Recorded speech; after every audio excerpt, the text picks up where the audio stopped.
In the early 1800s, one man did not just sell land. He sold a country. Not a metaphor, not a joke. A nation with a name, a flag, a capital city, fertile soil, and a government waiting to welcome you, except most of it existed only on paper. People paid. They sailed. And when the ships arrived, what they found was not a new life. It was jungle, fever, and a lie so large it could fill an atlas. This is the story of Gregor MacGregor and Poyais, how a dream was printed, priced, and shipped across an ocean. Gregor MacGregor was Scottish, ambitious, and comfortable in a uniform. He had seen fighting in Europe and had been part of the turbulent wars of independence in South America. He had brushed against real power in the Americas, enough to borrow its language. He had titles that sounded like medals, General Cazique, words that ring with authority when spoken in a drawing room. Say them confidently, and a listener fills in the rest. To many Britons in the restless years after Napoleon, he was not a stranger spinning a tale. He was a soldier adventurer with credentials, someone who had walked beaches and battlefields the average investor would never see. That mattered. In an age of explorers and empires, the difference between I heard and I was there could sound like destiny. And MacGregor knew how to sound like destiny. The opportunity was simple in outline and brutal in practice. Britain was full of people who wanted a way out. Veterans, small investors, clerks, families tired of crowding and cost. Central America was distant enough to feel exotic, close enough to feel possible. And the age loved paper, bonds, certificates, official-looking names, maps drawn with enough ink to feel like proof. Here is the trick that makes Poyais more than a cartoon scam. The coastline MacGregor pointed to was not pure fantasy. The Mosquito Shore was a real place with a messy history of indigenous authority, European ambition, and shifting claims. MacGregor took that grain of geography and built a kingdom on top of it. He called it Poyais. He gave it a capital with a name that sounded civilized, something you could print on a bond and pretend was older than yesterday. He described harbors, soil, opportunity, institutions, everything a nervous investor wants to hear when the future feels narrow. He was not selling a fantasy island in the sky. He was selling something worse, a fantasy that wore the clothes of reality just well enough to pass. The weakness he exploited was not stupidity. It was hope mixed with a hunger for legitimacy. If the paperwork looked real, the dream felt real. The plan was a production. MacGregor and his promoters issued bonds. They sold land certificates at prices that made a new life look cheaper than staying put. They circulated a guidebook, complete with descriptions of climate, crops, and settlement, turning imagination into something you could quote at dinner. The guidebook is the detail that makes the scheme feel almost modern. It was not a whisper campaign. It was a published argument. It gave Poyais texture, soil, seasons, opportunity. It made the invisible place feel visitable before anyone packed a bag. That is how fraud scales. It does not only steal money, it steals the imagination first. In London and Edinburgh, Poyais stopped sounding like a rumor and started sounding like a place you could invest in the way you invest in a future. Men who would never sail still bought in. They bought the idea of order. They bought the idea that someone else had done the hard work of civilization and was now offering shares. Even skepticism could be priced. If you had doubts, you could soothe them with the same thing that created them, paper, printed confidently. Money flowed toward a kingdom that existed mostly in language. Promoters talked about development. They talked about order.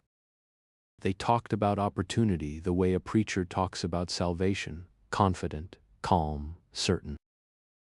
If you were listening from a cold flat in London, Poyais could sound like a second chance with a map attached. And then came the ships. This is the execution in the cruelest sense. Not a clever signature on a ledger, but human beings stepping onto decks, believing they were leaving poverty for purpose. Families packed trunks. Carpenters brought tools. People traded certainty at home for a promise abroad. The voyage was long enough for hope to harden into faith, and for doubt to be drowned out by the rhythm of waves. They were not sailing toward a vague rumor. They were sailing toward a place that had been described as if it already existed, a society you could join, a future you could buy in slices. When they arrived, the shore looked green and indifferent. There was no grand capital waiting with open arms. There were no neat streets matching the pamphlets. There were trees, mud, humidity, and the slow realization that the developed country they had bought was mostly a story told in London smoke. Some waited for help that was not coming, not in the form promised. Some looked for officials who existed only in the sales pitch. The gap between expectation and ground truth is where scams stop being abstract and start being cruel. Settlers tried to build anyway. They cut clearings. They raised shelters. They looked for the civilization they had been promised and found almost none of it in the form they expected. Where was the town? Where were the institutions? Where was the support that had been sold as part of the package? The answers were ugly because they were simple. The country was mostly story. The jungle does not care about brochures. Fever came.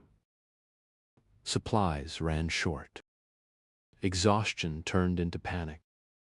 People died not in a single cinematic moment, but in the grinding way disasters happen when promises collapse into weather and distance. Some accounts speak of staggering loss, not merely disappointment, but death at a scale that turns a financial scandal into a humanitarian wound.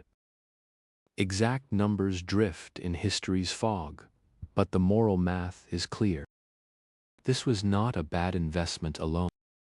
This was lives traded for ink. Survivors straggled toward help in neighboring settlements. Some made it out by sea. A few limped into ports with nothing left but words, and words, finally, became evidence.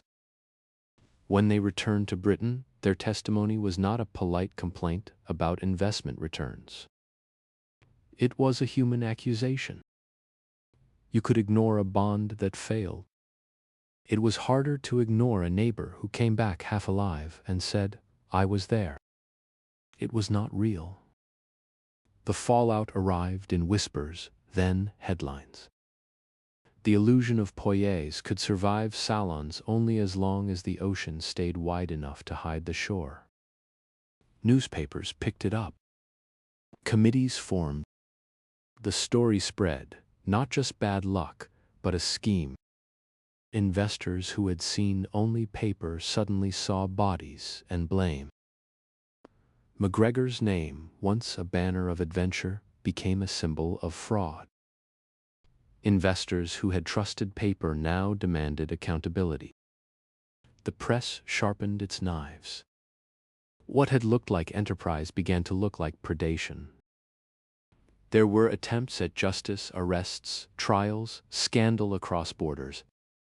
In France, MacGregor faced legal trouble tied to loans and promises that echoed the same old habit: sell the future first, let reality argue later.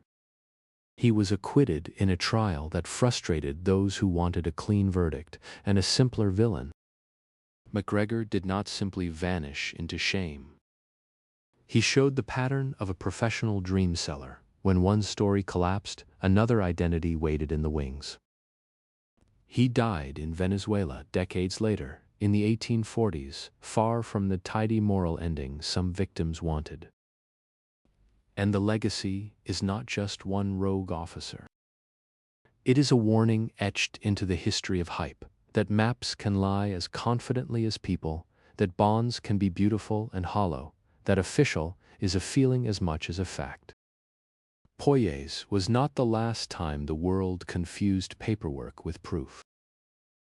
It was one of the earliest, boldest reminders that a nation can be a story, and stories, when sold as truth, can cost lives. Today, the name survives mainly as a lesson, a warning label glued to the history of hype. The maps are museum pieces. The bonds are curiosities. The human cost is the part that refuses to become quaint. The shore was real. The country was not. And that is the line where fraud becomes tragedy.